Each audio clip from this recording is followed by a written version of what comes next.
અમદાવાદ પૂર્વમાં આવેલ આરટીઓ કચેરી ખાતે બોમ્બની ધમકી મળતા રામોલ પોલીસ દ્વારા કચેરી ખાલી કરવામાં આવી છે। રામોલ પોલીસ ઘટના સ્થળે પહોંચી છે। બોમ્બ સ્ક્વોડ દ્વારા ડોગ અને રામોલ પોલીસને સાથે રાખી વસ્ત્રાલ આરટીઓ કચેરીનું ચેકિંગ હાથ ધરવામાં આવ્યું છે। સવારે એક મેલ મારફતે મેસેજ મળ્યો હતો, તેમાં 13 જેટલી આરટીઓ કચેરીને બપોરે 12:50 કલાકે બોમ્બથી ઉડાવી દેવાની ધમકી ભર્યો મેલ મળ્યો હતો।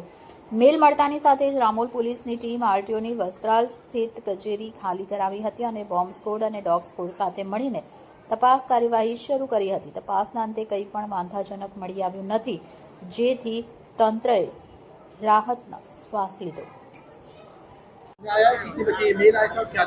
आज सुबह अहमदाबाद आरटीओ के एआरटीओ जो इंचार्ज आरटीओ नीरव बख्शी, उनकी तरफ से रानी पुलिस स्टेशन को एक फोन गया था, जिनमें उन्होंने बताया था कि आज सुबह में 8:30 बजे के आसपास आरटीओ कचेरी स्टार्ट होने के समय उन्होंने आरटीओ की वेबसाइट जो है rto-trans-ahd.gov.in उसमें चेक करते हुए उसमें एक kiruthika.udaynidhi@hotmail.com की तरफ से एक मेल आया हुआ था, जिनमें ऐसा लिखा हुआ था कि दोपहर को 12:50 बजे के आसपास आरटीओ कचेरी में 13 जहरी गैस से भरे हुए बॉम्ब जो है वो फूटेंगे, ऐसा उन्होंने मेल में लिखा हुआ था। उसके आधार पर उन्होंने रानी पुलिस स्टेशन को जान किया।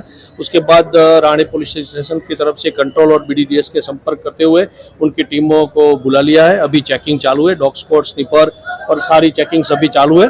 और चेकिंग के दरमियान अभी तक ऐसी कोई चीज़ हमारे ध्यान पर नहीं आई।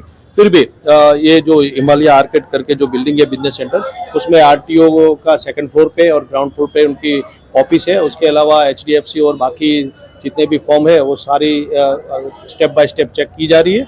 अभी ऐसी कोई चीज़ ध्यान पर नहीं आई। બોમ્બથી ઉડાવી દેવાની ધમકી મળી છે, તો શું છે વિગતો હકીકત પૂછે?